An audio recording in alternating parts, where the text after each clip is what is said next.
Alhamdulillah pada malam ni dapat kita bersama-sama dalam kuliah maghrib. Mudah-mudahan diberkati dan dirahmati oleh Allah Subhanahu wa taala. Muslimin muslimat yang dirahmati Allah Subhanahu wa taala, kita pada malam ni kita sambung lagi kitab kita ni Syafinatun Najah. Dan malam ni kita akan masuk kepada kita sambung perbahasan mengenai syarat-syarat sujud. Jadi syarat-syarat sujud ada 7 kesemuanya. Untuk menjadikan sujud sembahyang kita ni sah, maka kena cukup 7 syarat ini. Kalau tak cukup 7 syarat ini, maka tidak sahlah sembahyang. Tidak sahlah sujud kita. Jadi secara automatiknya sembahyang pun tidak sah. Pada kuliah yang lepas kita telah sebut 2 syaratnya. Syarat yang pertama, hendaklah sujud di atas 7 anggota. Syarat yang kedua, hendaklah keadaan dahinya itu terbuka. Dahi orang yang sujud itu mestilah terbuka. Pada malam ni kita akan sambung dengan syarat yang ketiga. Qala al-musannifu rahimahullahu ta'ala wa nafa'ana bi'ulumihi wa bibarakatihi fid daraini amin. Wattahamulu bi ra'sihi. Syarat yang ketiga, hendaklah tahamul, memberatkan dengan kepala. Tahamul bi ra'sihi, maknanya kepala itu kena berat. Jadi kepala ni tuan-tuan semua masa kita sujud, kita letak kat lantai. Dan bila kita letak tu kita kena lepas. Jangan kita gantungkan kepala kita itu. Maksudnya kita tak lepas. Contohnya kita tekan dengan tangan kita ni, kepala ni tak terlepas. Macam tu. Jadi dia kena lembutkan tangan dan bagi lepas semua kepala tu ke lantai. Itu syarat sah.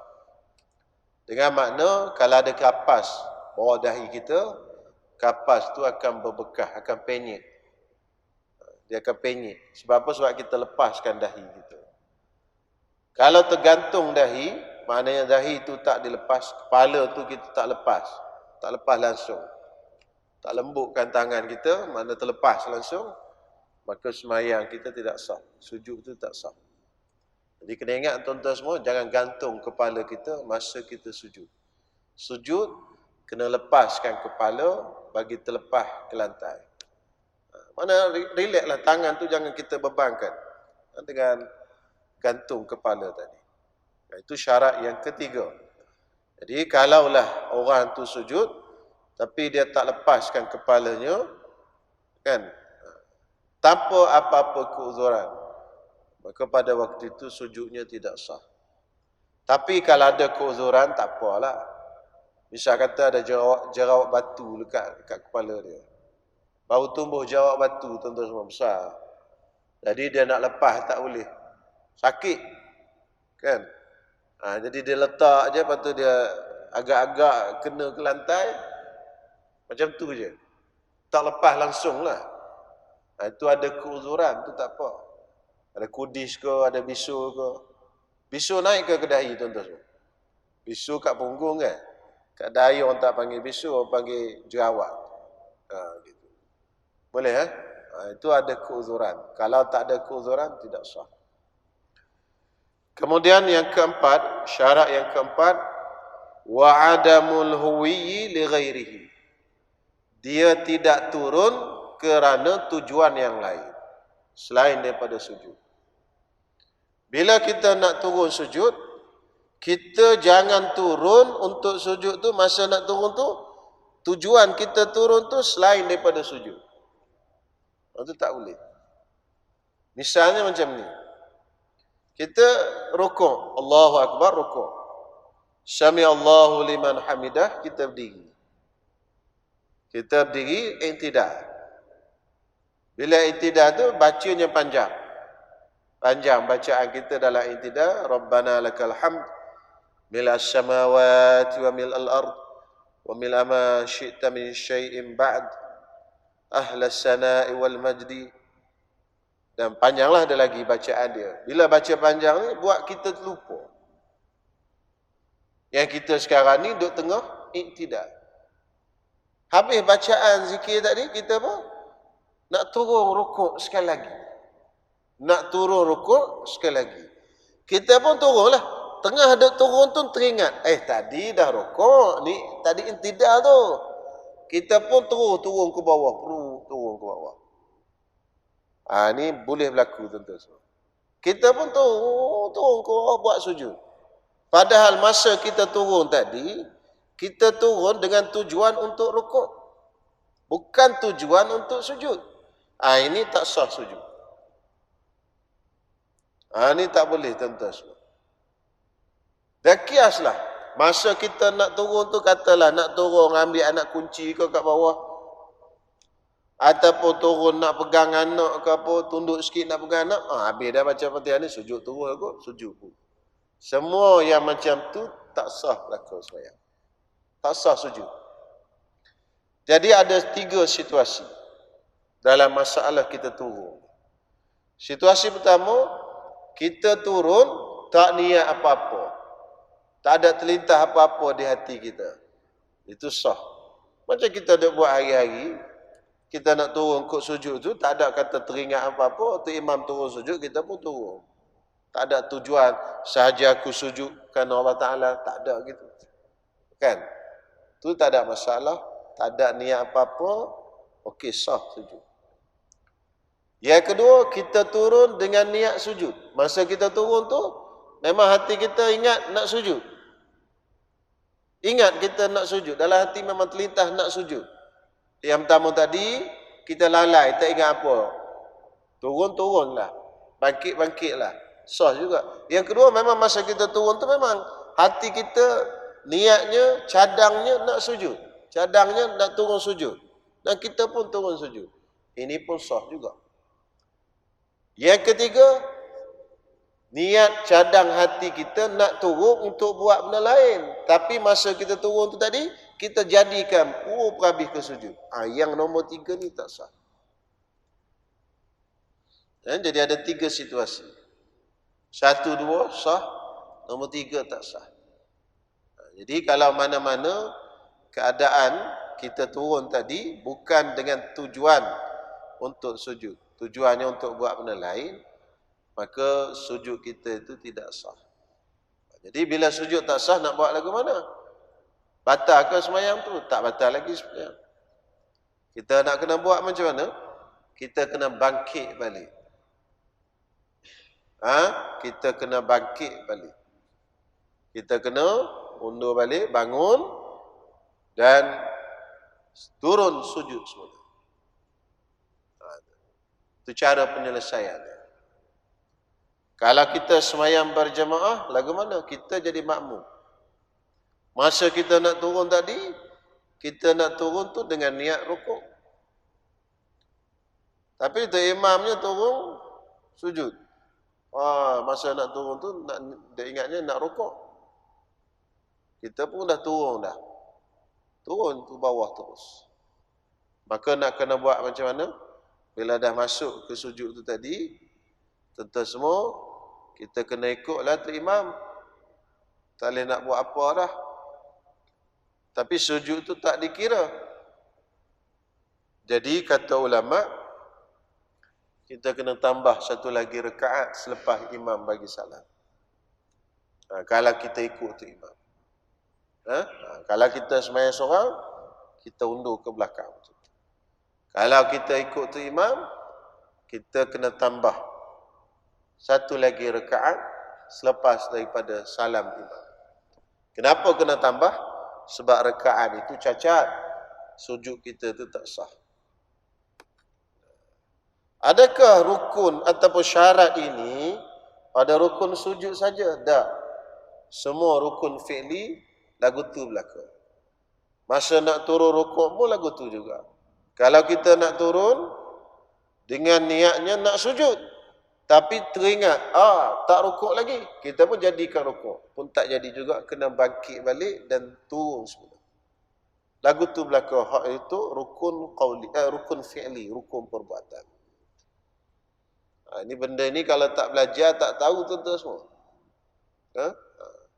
Boleh jadi 3-4 kali dah kita duk buat sebelum ni, kita tak perasan. Baik, selesai. Yang keempat. Syarat yang kelima, wa alla yasjuda ala syai'in yataharraku biharakatihi. Janganlah dia sujud di atas sesuatu yang bersambung dengan badan dia, sesuatu yang bersambung dengan badan dia, yang bergerak apabila dia bergerak. Sesuatu yang duduk atas badan kita ataupun bersambung dengan badan kita, bila kita bergerak, dia bergerak. Maka kita pun sujud atas benda itu. Jadi sujud itu tadi tidak sah. Misalnya seperti ekor serban. Ekor serban ni duduk atas badan kita. Kita pakai serban ada ekor. Ekor ni dekat sini. Masa kita turun sujud, ekor serban tadi pergi ke depan. Dia pergi ke depan. Kita pun sujud atas ekor serban tu pun begitu. Sujud di mana? Dahi lah, dahi. Dahi kita pun letak atas ekor serban tu. Ekor serban ni bila kita gerak, dia bergerak. Sesuatu yang bergerak apabila kita bergerak. Suatu benda yang duduk atas badan kita, apabila kita bergerak, dia bergerak. Kalau tak duduk atas badan kita, kita bergerak, dia bergerak, tak apa. Contoh katil hak buruk. Katil tu dah buruk, tuan-tuan, dah lama. Kelantan panggil buruk. Tuan-tuan semua. Kita semayang tadi, Allahu Akbar, dia bergerak. Itu tak apa sujud atas tu. Pasal dia bukan duduk atas badan kita. Dia kira hak duduk atas badan kita. Yang tuan-tuan kata kalau semayang tak katil goyang-goyang mana? Kan? Tak apa. Itu tak ada masalah. Sebab katil tu dia bukan duduk atas badan kita. Hak duduk atas badan kita. Muslimah. Dia pakai telekun. Khimar. Bahasa Arab panggil khimar ni. Khimar. Orang Melayu sekarang ni pun dah sebut khimar. Jual khimar. Awak jual apa? Saya jual khimar. Kan? Member pula tak faham. Khimar apa benda? Kuih apa dia? Khimar tu tudung. Tudung tu bahasa Arab panggil khimar. Arak dipanggil khamrun. Sebab bila kita minum, akal kita tertudung. Dia bukan hilang terus akal, hilang terus gila. Mabuk ni tertutup akal. Sebab itu arak tu dipanggil khamrun. Innamal khamru, sesungguhnya arak. Sebab bila kita minum, tertutup akal kita. Adapun gila bukan tutup, dia hilang akal terus. Dia lain. Sebab itu orang gila tak wajib semayang. Orang mabuk wajib semayang. Sebab apa? Sebab dia mabuk tadi, dia tertutup je akal. Khimar ni kita pakai, tudung ni, tekung semayang ni. Hujung bawah ni, muslimah hujung bawah ni, bila kita gerak, dia bergerak. Bila kita bergerak, dia bergerak. Jadi, bila turun sujud, hujung telekung tadi, dia pergi ke depan. Ni kena faham betul-betul ni, orang perempuan ni. Hujung telekung kita tadi, dia pun pergi ke depan. Dan dahi itu kena hujung dia. Hujung telekung hak bawah tu. Dia sujud macam tu. Sujud tu tak sah. Sebab apa tuan-tuan semua? Sebab hujung telekung tadi, dia bergerak apabila kita bergerak. Contoh ketiga, lengan baju ni. Macam jubah orang Sudan. Jubah dia lengan besar. Orang tengok orang Sudan pakai jubah lengan besar. Bila dia turun ke semayang, hujung kum, bahasa Arab panggil kum ni. Lengan baju ni, dia pergi ke depan. Kita pun sujud, dahi pak. Sujud tu di atas lengan baju ni tadi. Lengan baju ni kita sujud. Maka sujud tu tidak sah. Sujud tu tak sah. Baik. Mungkin tuan-tuan nak tanya lah. Saya tak tahulah tuan-tuan tanya ke tak. Mungkin. Pasal apa tak sah Ustaz? Pasal apa? Pasal apa? Kan kita nak, sebab orang sekarang ni dia nak reason, nak sebab. Pasal apa tak sah?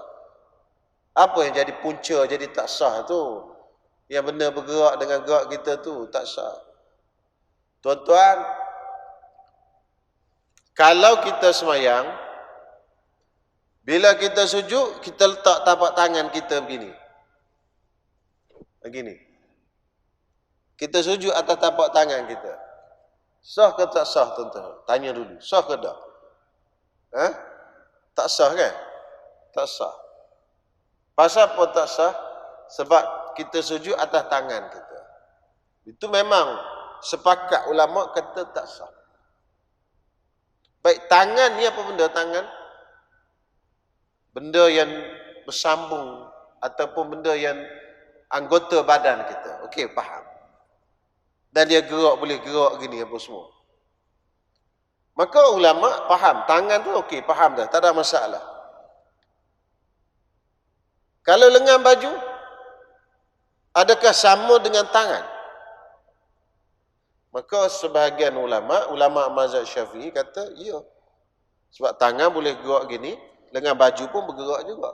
Kalau sujud atas tangan ini tak sah, sujud atas lengan baju pun tak sah juga. Tangan ni anggota badan kita, pakaian kita ni seolah-olah anggota badan kita kerana dia duduk atas badan kita. Maka dikiaskan kepada tangan tadi, sujud di atas benda yang bergerak dengan gerak kita, maka tak sah. Jadi ulama ni tuan-tuan semua, dia bukan buat keluar hukum daripada fikiran dia saja dia nak buat, ada sebab. Ada ulama yang tak kira, dia kata tak, tangan lain dengan baju, hujung telekung lain, tak ada sama macam tu.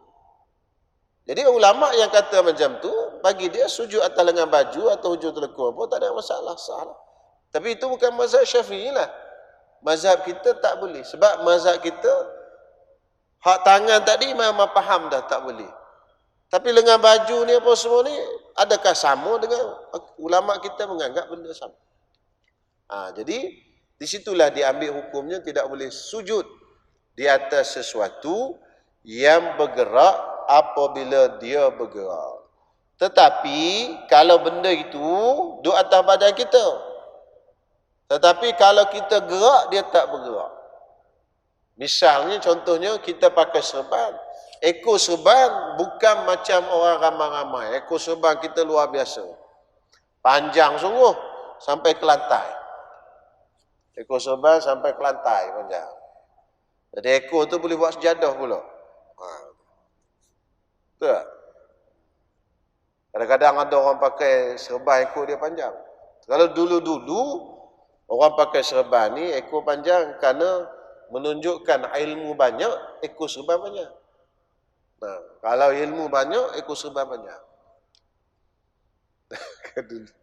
Cara nak tunjuk ilmu banyak. Pernah dengar cerita debat Syiah dengan Ahli Sunnah? Pernah dengar? Ini satu, saya cerita sikit. Ahli Sunnah nak berdebat dengan ulama Syiah. Tak? Ulama Ahli Sunnah ni dia pakai serban. Pakai serban ekor panjang. Anak murid 5 orang bawa belakang ekor. Dia masuk tempat berdebat Syiah. Sampai-sampai tempat berdebat Syiah tu, orang Syiah pun tengok. Panjang ekor serban, Syekh. Kata dia ekor serban ni mengikut ilmu. Kalau ilmu banyak, panjang lagi. Dia cakap macam tu. Dah cuak ada orang Syiah. Itu satu, orang kata, psychology war. Kan? Jadi, dia pun ada, banyak ilmu tak share ni. Padahal dia biasa je. Kita macam tu tuan-tuan semua kan. Sampai kat situ, sampai pintu tempat berdebat tu, pintu masjid ni. Dia pun cakap kat anak murid dia. Ambil selipar tu, buat masuk ke dalam. Selipar patut letak kat luar masjid. Dia suruh masuk ke dalam. Dia pun masuk ke dalam. Sampai kat dalam, dia letak selipar dia atas meja. Tempat berdebat tu. Sebelum berdebat tu, orang Syiah tu tanya, Syekh, kenapa selipar buat masuk dalam masjid? Kata dia, kena bawa masuk dalam masjid. Sebab di zaman Rasulullah sallallahu alaihi wasallam dulu, Syiah ni suka curi selipar. Kan? Dia bedah atas muka. Orang Syiah ada dalam masjid kata, "Oi, nipu Syiah mana ada zaman Rasulullah? So, zaman Rasulullah tak ada Syiah lagi," kata dia. Oh, dah silap. Zaman Sayyidina Abu Bakar sebenarnya Syiah kuat mencuri selipar. Kata dia, tak ada zaman Abu Bakar pun belum ada Syiah lagi. Kau ni apa Syekh? Kata ilmu banyak. Oh, silap kata. Zaman Sayyidina Umar kot. Tak juga, Umar tak ada lagi, kata dia. Silap. Zaman Sayyidina Osman rasanya. Zaman Sayyidina Osman pun tak ada lagi, kata dia. Ingat alim jahil Turki, kata dia. Zaman Sayyidina Ali, kata dia. Syiah kata, betul-betul. Zaman Sayyidina Ali baru kami ada. Dia pun dah naik elok buah semih tu, tuan-tuan semua. Zaman Sayyidina Ali pun Syiah ada. Kan? Patut sesak pun. Zaman Rasulullah tak ada Syiah ni. Kalah gitu. Kan? Jadi benda yang tidak ada di zaman Rasulullah sallallahu alaihi wasallam. Maknanya benda ni ajaran baru, bukan ajaran yang dah ada lama. Akhirnya balik gitu. 1-0 dengan apa? Dengan selipar. Jadi cerita serban tadi balik pada sini. Ekor serban ni kadang-kadang panjang sampai ke bawah. Bila dia sujud, tuan-tuan semua, sujud di atas ekor serban tadi, sujud. Tapi ekor serban yang panjang ni bila dia gerak, tak bergerak hujung ni. Maka yang ni tidak ada masalah. Walaupun duduk atas badan dia. Sebab dia dah tak boleh jadi sama macam tangan. Nak kias macam tangan yang boleh bergerak ni, tak jadi dah. Jadi kalau macam tu tak apa, walaupun panjang. Sebab apa? Sebab dia tidak bergerak dengan gerak seseorang tu tadi. Jadi, kalau selain daripada itu, contoh telekung muslimat, ekor serban kita, ridak kita letak atas badan. Ridak ni kan, orang letak selempang kat tepi ni panggil ridak dan sebagainya. Kalau sujud di atas dahi kena benda tu, itu semua tidak sah. Itu kena faham. Habis selesai syarat yang kelima. Syarat yang keenam, wartifa'u asyafilihi ala a'alihi, iaitu tinggi bahagian bawah berbanding bahagian atas. Tinggi bahagian bawah berbanding bahagian atas. Mana bahagian atas? Iaitu kepala dan bahu kita. Bahagian bawah iaitu punggung kita. Bila kita sujud, syaratnya punggung kena tinggi daripada bahu kita. Kalau sujud tu sama level punggung dengan bahu, tak sah sujud tu. Tu orang tak panggil sujud, tu orang panggil meniarap. Punggung sama tinggi dengan bahu. Tapi boleh jadi tuan-tuan. Dulu-dulu orang Arkam, siapa pernah ikut Arkam? Orang Arkam dulu-dulu, dia semayang sujud panjang. Sujud panjang ke depan. Tak tahulah betul tak, tapi kawan saya tu Arkam lah. Saya pun tak nak masuk Arkam. Tapi setiap kali saya semayang, saya tengok dia sujud begitu. Pergi ke depan. Jadi maknanya kalau kapek ni, ni kapek ni jarak sini ke sini panjang kan? Maknanya habis ke depan.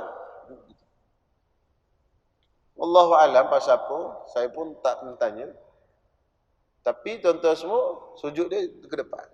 Kalau dia ke depan sangat, sampai menjadikan punggung itu sama tinggi dengan bahu, maka sujud itu tak sah.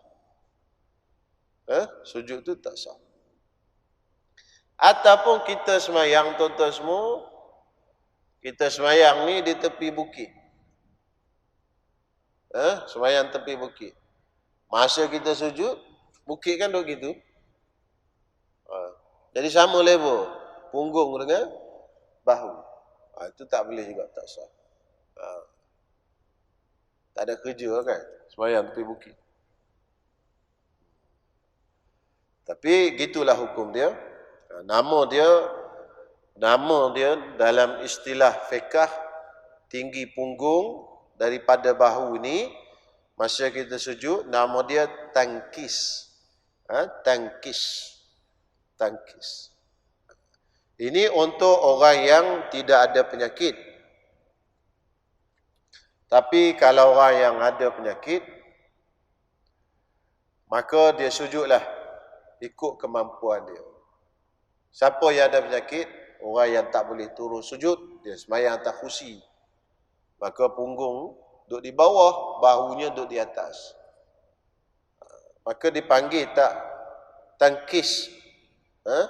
Dipanggil tak tangkis ni, tak ada tangkis lah. Tangkisun dalam bahasa Arab. Jadi beberapa tahun yang lepas ada orang tanya saya tentang satu kursi orang buat. Kursi itu macam basikal orang kayuh kat rumah. Bila kita duduk di depan tu ada meja. Pernah tengok tuan-tuan? Orang duk share kat dalam WhatsApp dan internet bagi orang yang nak sembahyang ke atas kursi. Jadi kursi itu direka, dia ada tempat duduk macam ni, kemudian di depan tu macam meja, depan tu. Masa sujud, dia letak dahi tu ada meja gitu. Jadi maknanya dahi dia cecah sesuatu. Soalan dia, ada orang tanya saya, wajib ke Ustaz beli kursi macam ni bagi kita orang yang sembahyang atas kursi? Sebab nak kena letak dahi kat satu benda. Itu antara soalan yang ditanya. Maka jawapannya kena tengok. Kena tengok. Kalau kita sujud, boleh tinggi punggung daripada kepala, tapi tak boleh turun sampai ke bawah. Kita turun tu, bahagian bahu kita ni rendah daripada punggung. Itu dah dipanggil sujud. Maka, letakkan sesuatu, bantal ke apa, tak apa. Misal kata pinggang kita ni, kita duduk kat bawah, pinggang kita ni, dia tak boleh pergi jauh. Lutut kita tak boleh pergi jauh. Dia boleh pergi sekerat aja. Tapi tak sampai ke lantai. Nak sampai ke lantai, kena 2 biji bantal lagi. Tapi bila kita tengok, punggung dengan bahu, punggung lagi tinggi daripada bahu. Itu dah dipanggil sujud. Sebab ada tangkis ni. Maka pada waktu itu wajib dia letak bantal kat bawah atau sebagainya untuk sujud atas sesuatu. Sebab itu dah dipanggil sujud. Tetapi kalau kita sembahyang atas kursi, situasi sembahyang atas kursi, tuan-tuan semua, punggung kita tak ada di bawah, bahu ada di atas. Maka tak perlu kita letak sesuatu kat depan untuk kita letakkan dahi kita. Sebab dah tak dipanggil sujud yang sebenar. Sujud yang kita buat tu isyarat saja. Bukan sujud betul-betul. Kalau boleh tinggi punggung daripada bahu, barulah dipanggil sujud. Maka bila panggil sujud, mana dahi kita kena cecah sesuatu. Kena letaklah benda. Bagi orang yang sembahyang duduk, dia boleh turun. Tapi dia tak boleh turun habis sampai ke lantai. Bila kita tengok, punggung dia dengan bahu dia, punggung lagi tinggi daripada bahu. Itu dah dipanggil sujud. Cuma satu benda je tak sempurna lagi. Dahi tak kena benda. Kena ambil benda lah. Bagi kena sesuatu di dahi. Susun buku ke, bantal ke, rihal ke, apa ke, tak kisah. Syarat dia punggung mesti tinggi daripada bahu. Itu baru dipanggil sujud yang sebenar-benar. Adapun sembahyang atas kursi, hak turun gitu sikit tu, itu tak dipanggil sujud yang sebenar. Itu dipanggil isyarat sujud. Isyarat. Isyarat saja. Bukan sujud sebenar. Okey? Itu jelas. Kita nak sembahyang pun kena tahu semua tu tuan-tuan semua. Kalau tidak, sembahyang kita ni jadi sia-sia lah. Kita kena belajar semua. Banyak benda dalam hidup kita ni kita belajar. Sembahyang lagilah kita kena belajar. Kerana ini ibadat kita kepada Allah Subhanahu Wa Taala.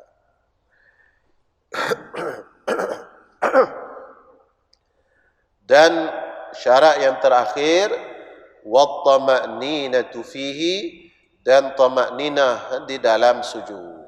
Apa makna tama'ninah?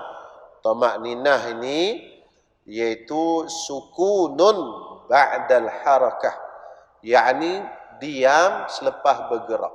Itu dipanggil tama'ninah. Bila kita bergerak nak turun ke sujud, tu gerak. Turun sujud kena diam. Diam semua anggota tak bergerak. Itu dipanggil tama'ninah. Serentak semua anggota tadi tak bergerak dipanggil tama'ninah.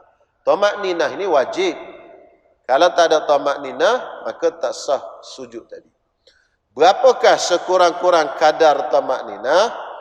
Iaitu sekurang-kurang kadar tama'ninah itu kadar kita menyebut subhanallah. Tu tempoh masa sebut subhanallah tu berapa minit? Tak apa minit kan? 2 saat. Subhanallah. 2 saat atau 3 saat. Kadar itu sekurang-kurang kena ada kita berhenti dalam sujud. Kalau tak ada kadar itu, sujud kita cukup semua 6 syarat tadi. Tinggi punggung daripada bahagian kepala dan bahu. Tak sujud di atas benda yang bergerak. Terbuka dahi. Kepala pun berat. Turun pun bukan turun untuk tujuan lain. Cukup semua. Tapi satu benda tak cukup. Bila turun, terus bangun. Macam patu ayam. Dalam bahasa Arab dia panggil nuqratud dik, patu ayam jantan. Nabi SAW larang kita dalam semayam meniru beberapa jenis binatang.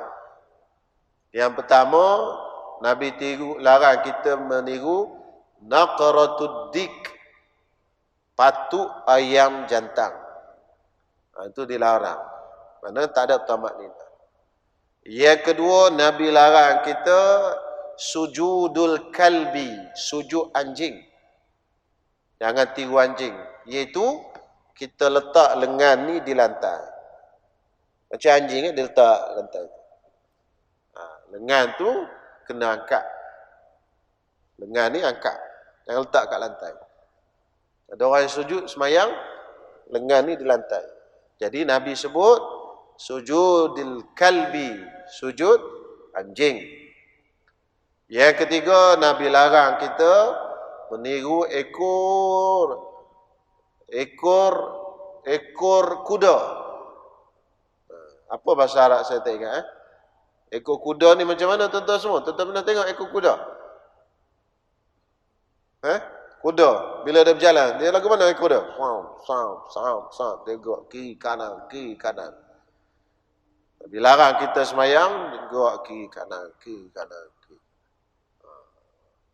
Itu antara binatang yang dilarang ditiru dalam semayang lah. Antaranya. Bukan semua, ada lagi 2, 3, 4 lagi. Saya pun tak ingat. Baik. Jadi tuan-tuan semua, semayang kita ni kena ada tamak-ninah.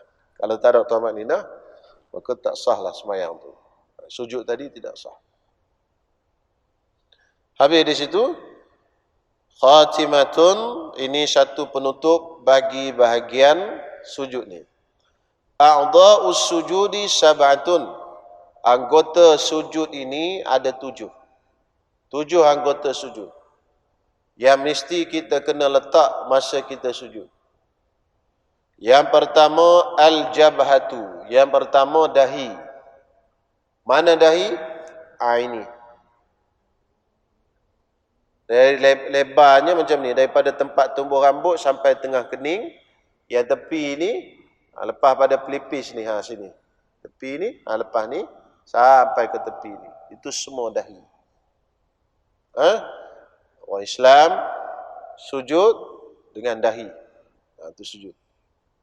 Orang Yahudi sujud dengan apa? Dengan pipi. Orang Yahudi sujud dengan pipi. Dia ada kisah tu. Dia ada kisah. Yahudi ni di zaman Nabi Daud, tak silap saya, zaman Nabi mana? Allah Ta'ala suruh mereka ni sujud ke Allah Ta'ala. Tapi dia tak nak sujud. Itu perangai Yahudi tuan-tuan semua. Daripada dulu lagi. Bila dia tak nak sujud, Allah Ta'ala cabut bukit. Wa iz nataqnal jabala fawqahum ka'annahu zullatun. Gitu saya. Wa zannu annahu waqi'un bihim. Allah, wa iz nataqnal jabala. Ketika kami angkat bukit. Bukit itu kata ulama bukit Tur Sinai di Mesir. Fawqahum, ke atas mereka. Wa zannu annahu waqi'un bihim. Dan mereka duk sangka bukit itu nak jatuh ke atas mereka. Barulah mereka turun sujud. Turun sujud. Tapi tak sujud dengan dahi tak? Sujud dengan pipi. Duk tengok jatuh ke tak? Jatuh ke tak? Itu asal orang Yahudi sujud dengan pipi. Allah Ta'ala suruh sujud dengan dahi. Tapi tepi tu tengok jatuh ke tak bukit tu. Degil. Degil orang Yahudi. Perangai dia. Azan dulu lah kejap. Saya nak perhabis 7 anggota ni. Lepas azan kita sambung dalam 2 minit. InsyaAllah. Dah azan ni kita azan dulu. Okey, baik tuan-tuan semua. Yang pertama, al-jabhatu, yakni dahi. Yang kedua dan yang ketiga, wa butunul kaffaini, yakni perut, dua tapak tangan, yakni perut di bawah ni, perut dua tapak tangan. Mana di bawah. Jadi dua tapak tangan ni, ini benda yang kalau kita letak ni dia bersentuh tapak tangan. Hujung ni dia tak panggil tapak tangan. Jadi kalau masa kita sujud katakanlah jari kita duduk macam ni semua. Ini tak sah. Sebab yang kita sujud ni bukan dengan tapak tangan. Dengan hujung. Hujung ni, bila kita letak macam ni, dia tak bersentuhan. Yang tak bersentuhan ni, dia bukan kira tapak tangan. Maka sujud tu tak sah. Kemudian, warrukbatani, dan yang kelima dan keenam, yang ke 3, 4 dan 5, yang keempat dan kelima, dua kepala lutut. Kena letak ke lantai. Dan yang terakhir sekali, wa butunu asabi'ir rijlaini, dan perut tapak kaki. Perut tapak kaki. Wa butun asabi'ir rijlain. Perut jari kaki. Bukan tapak, tapak tak boleh sujud. Perut jari kaki. Jadi kaki kita ni, hak di depan tu dia tak kira perut. Sebab tu dia kena lipat. Kalau letak saja, depan ni dia bukan kira perut. Perut tu bahagian bawah. Jadi sebab tu kita kena lipat.